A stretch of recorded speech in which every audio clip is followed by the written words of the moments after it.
Okay, well, good evening, vinyl community. It's been about 3 weeks, month since I did my last one. I think the video looked better. I'm gonna try to make sure that anything I point at the camera is not off screen, which is a problem with my last video. But I'm gonna talk about Record Store Day. I'm gonna talk about briefly some of my favorite artists, and I'm going to do a countdown, start a countdown of my favorite artists, a little bit of heavy rotation, and little classical, mostly Record Store Day. I'm going to do a lot about Record Store Day. So before I get started, um, rest in peace, Dave Mason. This is his most famous album. This is not too long after he left Traffic. Very famous album. Um, Eric Clapton plays on it. An early splatter vinyl from the early 70s. Yeah. Tremendous album. An immense talent. Rest in peace, Dave Mason. So, I'm going to talk Record Store Day for a little bit. Man, oh man, there was so much good stuff this Record Store Day. Just, yeah, I've noticed a lot of people seem like they're kind of bad mouthing Record Store Day. This last one just really like restored my love of Record Store Day. It was worth getting up early, worth waiting in line. I went to two different stores. I've ordered a couple things online that I probably could have got, didn't buy because there was just so much stuff, and then realized that I actually kind of wanted some of this stuff. But let me get into what I have on hand right now. Um, I did talk to one record store owner, and he told me this record store day was a little unorganized. That there are things that he knew were going to be popular items, and they only got a very limited quantity of.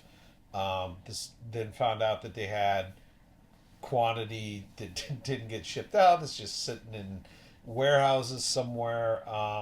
He claimed that they were kind of unorganized, and I did notice that a store that I went to, which is probably the biggest store in Northern Virginia, they seemed like they just did not have many copies of a lot of items. So I went to a second store and had better luck there.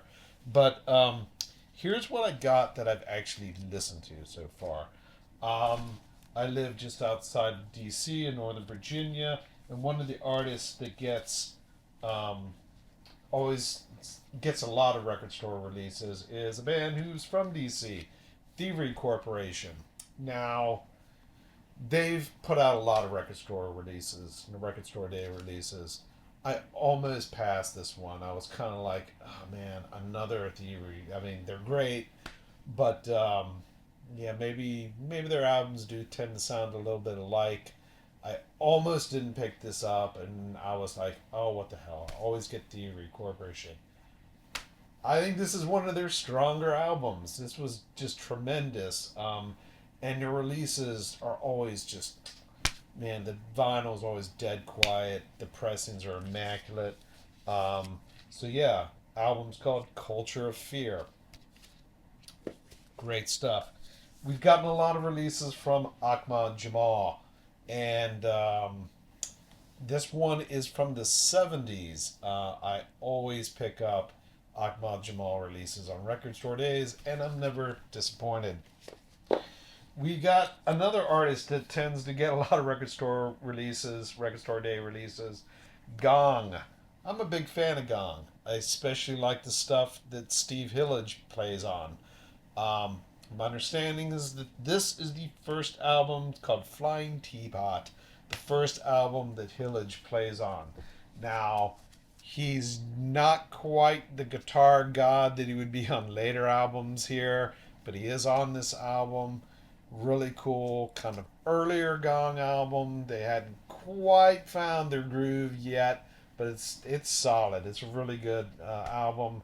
I wasn't expecting a whole lot from this, to be honest with you, and I was surprised. Another killer album from Gong.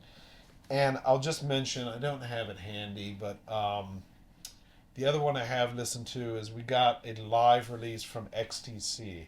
Now, I'm a massive XTC fan.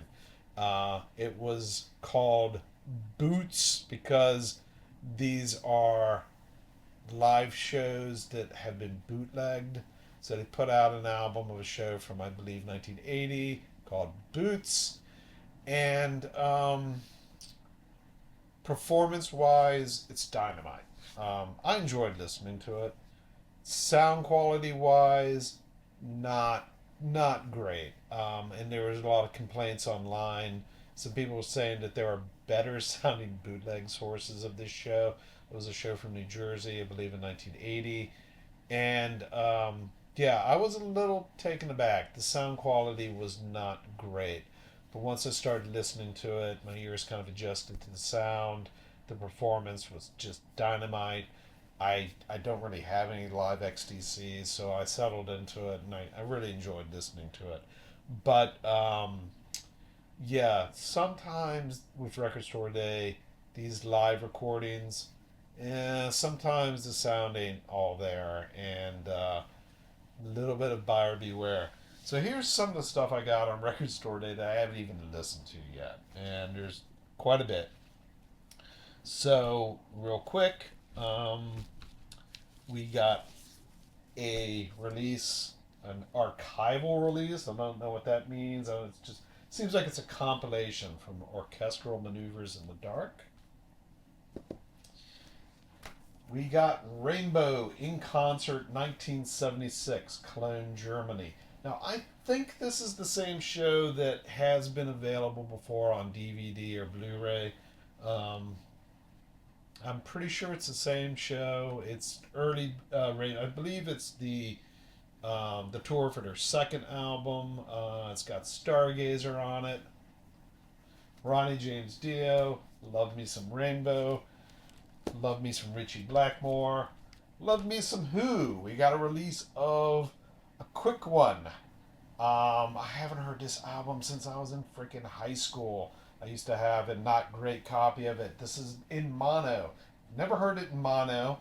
And we've got a second LP of some outtakes, single versions, acoustic versions, all kinds of great stuff. The single of Substitute. Oh, I am looking forward to this so much. It's going to be so great. I love Pink Floyd. They're one of my all time favorite bands. We got this guy, which of course you've probably all heard about by now. This was also a bootleg, but it's been remastered by Steve Wilson. Very famous story about a bootlegger. He was in a wheelchair. He would smuggle his microphones into the wheelchair. I have heard this. It was part of the Wish You Were Here anniversary edition. The deluxe version included this live performance. Heard it on streaming. I imagine this probably sounds pretty much the same as what I heard on streaming, but I love having it on vinyl, and I'm looking forward to hearing that. And I love me Floyd, so there you go. Got me some jazz. Now this one was a little bit hard to find. I'm glad I was able to get a hold of it. Roy Hargrove, a tremendous talent, rest in peace. This is a live concert from Bern, Switzerland, May 4th. May the 4th be with you, 2000. Oh, I am looking forward to hearing this. Gonna be so good. More jazz. We always get Bill Evans on Record Store Day. This is the first time I've picked up a Bill Evans release on Record Store Day. These are BBC sessions from 1965. Again, I haven't actually listened to these yet, but I'm looking forward to it. Also, a concert that was released on DVD. This is Madonna, the Confessions Tour. I've seen this DVD. It's great. I wasn't sure if I was going to pick this up, but I was in the store. They had it, and I said, what the hell? So I'm going to be listening to this some Madonna. And this is the last one that I've got my hands on. Ray Charles live. So this is a concert that was recorded in, I believe, 1965. I believe, yes, 1965. It has been released before, but this is the entire concert. So I haven't heard any of this yet. But I love Ray Charles. There's a reason why they call him the genius, because he was a freaking genius. Looking forward to hearing that. So I know I've said this before in other videos. I think everyone gets so excited about Record Store Day. They go out and buy all this stuff, and that's the last you hear of it. Um, there there seems like there's some hiccups with Record Store Day. Sometimes stores don't always get the stock in time. They have unsold inventory that can linger in shelves for ages. So keep your eyes open for Record Store Day releases that might still be out there. Some things immediately get snatched up and the flippers get a hold of them. That's sad, but it's a fact of life. So just real quick, some things from past Record Store Days that, you know, I don't just buy my Record Store Day stuff and then forget about it. Here's one that was a big deal a while ago. Listen to it this week. This was an all analog mono of Out of Our Heads by the Rolling Stone. By God, this is good. I cranked this sucker up this week. This was, I think this was a year ago that this one came out on Record Store Day. I remember I had everyone's worst Record Store Day fear. I was in the store. I saw like one last copy of this sitting on the shelf.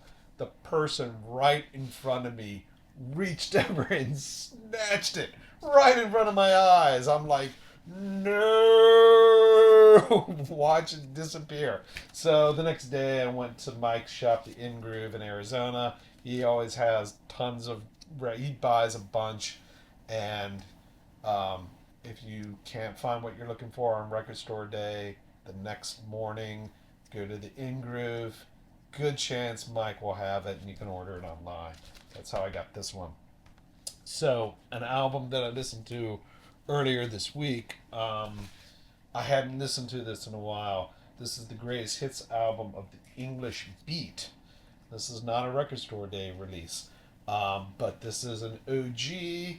I hadn't heard this album in decades, and I put it on, and it is so freaking good, man. This is a greatest hits album, but just one banging track after another. I was just like, oh my god, so fucking good, man. That's the greatest hits album of the English Beat. So this weekend I went to a store that I hadn't been to in a while, and once again, they had some stuff on the shelves from past Record Store Day, and having just listened to the English Beat, this apparently was a Black Friday release from a couple of years ago. It's their last album, and it's gotten a Record Store Day release as an expanded double album with some remixes, live tracks. I've never even heard this album, but since I was in the mood for some English Beat, I saw this Record Store Day release that was sitting on the shelves just going to waste. I was like, hell yeah.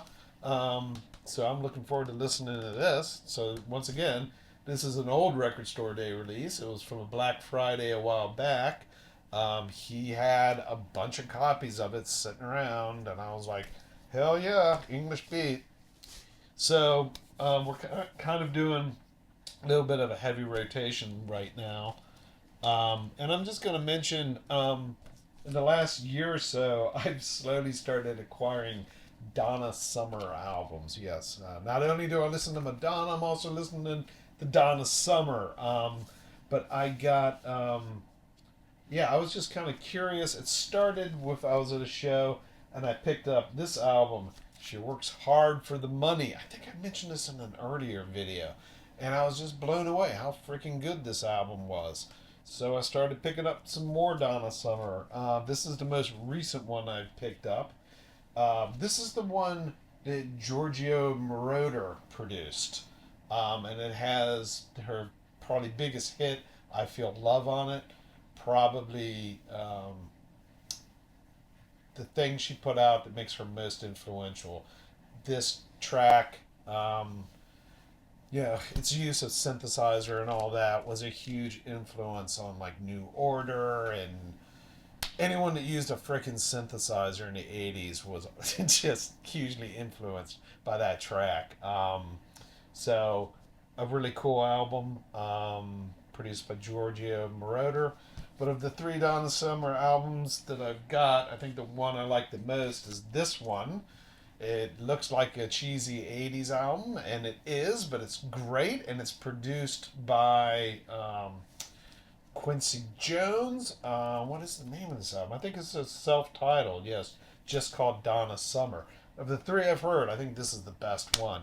So, yeah, man, I'm really digging me some Donna Summer, man. I picked up three of her albums, they all kick ass.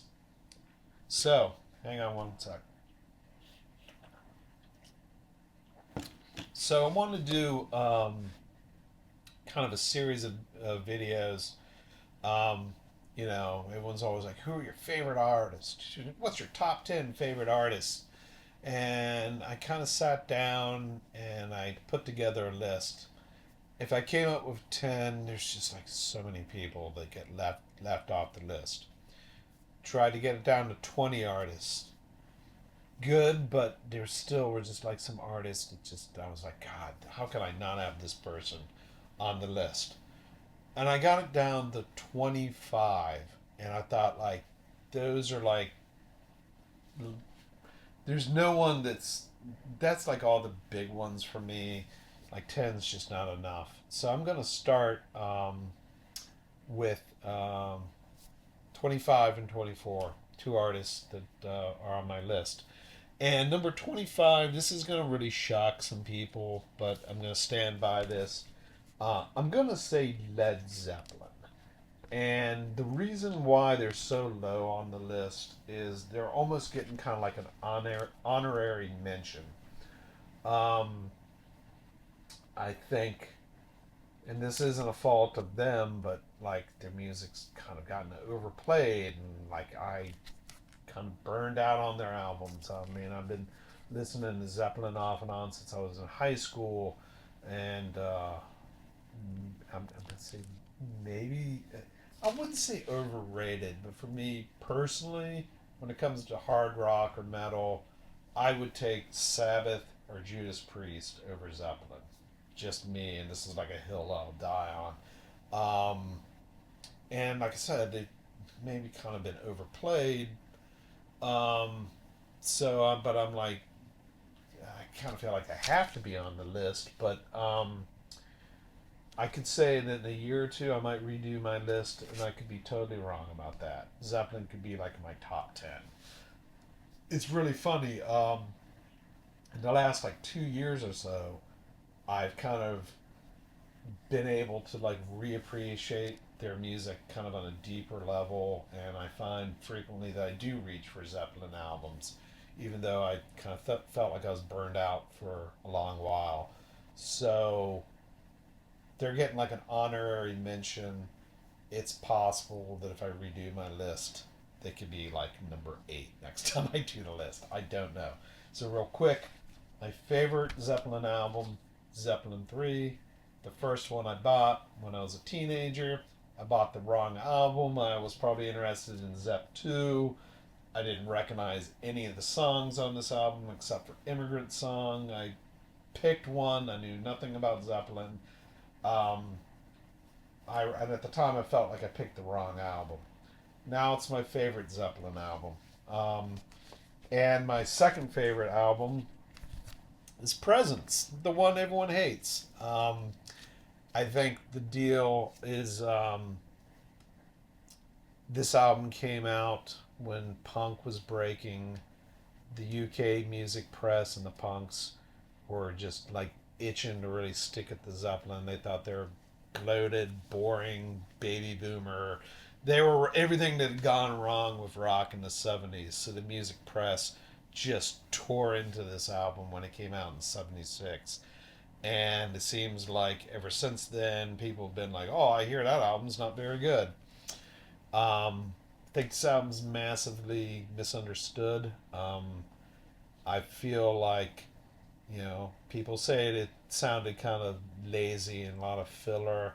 To me, Physical Graffiti's the album where they were lazy and there was a bunch of filler. This was them backed into a corner. They were in a hurry. They had to get this album finished, so they just went back to their basics. Hard rocking, um, very simple arrangements, no keyboards on this album. I know they were pressed for time when they had to finish this album, so I feel like they kind of like rediscovered their roots and just rocked hard on this album. And I know it was recorded in a studio, I think it was in Germany, and it was not their usual studio, so there were like a lot of challenges with this album. I like the sound of this album. I think I've never been all that crazy about the production on some Zeppelin albums.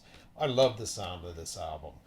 It's like it's like the only Zeppelin album where I feel like I can really hear what John Paul and Bonzo are playing. I love how this one sounds more so than some of their other albums. So I just think it's a massively underrated, misunderstood album. Again, my favorite Zeppelin album, number two for me, Presence. The more I listen to Presence, the better it gets. So that's artist number 25. Number 24, Frank Zappa. Um, I'm not going to talk all night about Frank or what are like different releases, different pressings, kind of, I my videos are for the vinyl community. I don't really have a whole lot to say about like. I will say that in recent years, his estate has released a lot of live recordings. Um, there's like a lot of stuff that's come out in recent years that people hadn't heard until now. I've heard some live stuff that's only come out fairly recently. I thought it was some of the best live Zappa I'd ever heard. Um, I will mention one release that I think is worth mentioning. Um, this is called Mofo or the Mofo Project. It's a 2 disc version of his first album, Freak Out. Um, and disc one says original vinyl stereo mix, 19. Yeah, original vinyl stereo mix. I've heard a few different versions of Freak Out. This one sounds amazing. It says original mix, and I believe it. It just sounds like a gritty, dirty 60s sounding album. Like Frank's guitar is just like heavy and distorted and menacing sounding. So you do look for this one. If you like the album Freak Out, this particular mix of it sounds just it's the best I've ever heard this album sound. And Freak Out is of course just an outstanding classic album. I believe I've heard that that was the first double album in the rock canon was Freak Out from 1966. I believe I've heard that before. But anyway, yeah, I could talk all night about Zappa's discography. This is one to keep your eye open for. I think this one's pretty cool. So now, real quick, gonna talk classical. So most of you guys will stop listening to this. But anyway, real quick, rest in peace, Michael Tilson Thomas. I want to talk a little bit about Deutsche Grammophon original source, as those of us that are into classical know that we've been getting audiophile, uh, pure audio releases from Deutsche Grammophon, some of the classics, some really famous titles from them. So yeah, maybe they'll put this one out in honor of Michael Tilson Thomas. This is I think it's fair to say, a classic recording, very highly recorded of Debussy. It's amazing. This is obviously not an original source. But yeah, I think this is one they might consider putting out. It's tremendous. Now, we'll say, while we're talking about Debussy, we have gotten one original source. We got this recording of Abbado doing the Nocturnes Daphnis and Chloe by Ravel. Um, Great recording. There is an original source. Mine is not an original source, but I think it sounds really damn good. Um, the original source recordings are great, but my God, are they expensive? So yeah, I'm sticking with this one. It sounds pretty good. The original sources are great, but goddamn, are they pricey? So I have to admit, I'm a little bit. I don't quite understand what your gramophone's doing. Um, they seem like they're obviously releasing. Oh yeah, we got some new releases coming out. Um, we got a disc of Daniel Barenboim conducting the Sibelius Violin Concerto with, I believe, Pinchas Zukerman on violin. Never heard it. I don't. I've never even seen that album before. Um, Maybe they're trying to release stuff that's like great recordings that kind of got lost in the shuffle, and they're giving them like this is a very underrated recording that should be better known. Maybe that's what they're trying to do. But they seem to be targeting analogs. Obviously, they tend to be going for ones from the '70s. They're not re-releasing rosettes or recordings from the '60s. I don't understand why they're doing that. Another one that's going to be coming out, we're getting Mahler 4 conducted by Abato. Um, Now, we also got a Mahler 2 in the original source conducted by Abato. So, yeah, everyone likes Mahler. They seem to be going for stuff from the '70s. So we get a Botto. That's what we get.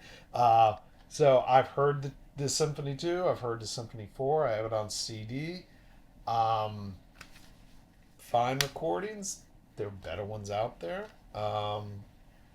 Number 4, the real high point for the recording of the fourth, I believe, to me, the real high point is Frederica von Stadt. Apart from that, it's nothing special as far as Mahler fours go. So yeah, I'm a little bit puzzled at some of what they're picking. Personally, I would really like to see. I'd like to see the Raphael Kubelik recordings come out. Again, this one's a rosette. Sorry, a tulip. They seem to be avoiding stuff from the '60s. To me, the Kubelik cycle, that's like the benchmark that I compare all Mahler recordings to. I love the Kubelik cycle. Um, and I believe that they did do a vinyl release of the first symphony from that cycle a few years back. But yeah, we're getting stuff from the '70s. We did get a Mahler 5 from Von Karajan, again, from the '70s. So, yeah, a little bit puzzled by what they're picking. If they're going to do Abato and they're looking for Mahler, I do really like his recording of Symphony 7. I'm not that crazy about the Seventh Symphony, gotta be honest with you. But the one recording I've heard that really lands for me is this one. So if they're gonna be giving us Abato all day long from the '70s, they should do this one. And let me show you one thing real quick. Hold on a sec. Here's an LP. Here's an LP I picked up a while back. I was at a record show, and there was a guy who had some boxes of classical. So he was selling all this great stuff for nothing because it's classical. And I ended up getting this disc, Schubert 9, conducted by Carl Bohm, Staatskapelle, best orchestra in the world. Um, and Deutsche Gramophone's often criticized for not having the greatest sonics. Not this one. My God, this one sounds amazing. So this would be a great candidate. A not very well-known recording, dynamite performance. So good. Where was this recorded? It was live recording 1979 the Culture Palace Dresden. But the Sonics are just fantastic on this sucker. Um, yeah, yeah, just surprisingly good for Deutsche Grammophon. All analog. So this is exactly the kind of thing that we should be seeing in the original source. So if they're scouring the vaults looking for recordings, um, they should go for this one. Damn, this is a monster. Tremendous recording. Keep your eyes open for this one. Something else that they might consider putting out. I am working my way through this cycle of Dvorak string quartets by the Prague String Quartet. Again, all analog, 70s. This was recorded in 1974. I do have the whole set on compact disc. Um, yeah, this LP in particular is just awfully damn good. So yeah, I'd like to see some more chamber music coming out of the original source. And real lastly, sorry, while we're talking about classical, I mentioned in my last video or one of my recent videos that we're getting all analog audiophile vinyl coming out from Decca and Philips. This week I listened to this recording again. Hadn't listened to it. I've only actually heard this one twice. Um, I finally picked it up on CD a few years ago. Of course, I'm talking about Mahler 8, George Schulte recording with the Chicago Symphony. I learned that he recorded this on tour, and it was recorded in Vienna with a Viennese choir, one of the big choirs that sings with Vienna. But he was on the road, and the orchestra is Chicago, but the venue and the choir is Vienna. But yeah, this is obviously a very famous recording. Maybe we'll get an audiophile release of this. Maybe this will show up in Decca's series. Who knows? But yeah, this is a very famous recording. They seem to be really all about Mahler. So I think this would be a no-brainer that this might be a candidate for release. So anyway, that's what I got tonight. You all have a good weekend, and get out there and look for some of those record store releases. There is a ton of great record store day releases. There was so much good stuff that came out this year. Anyway, you all have a good evening. Good night.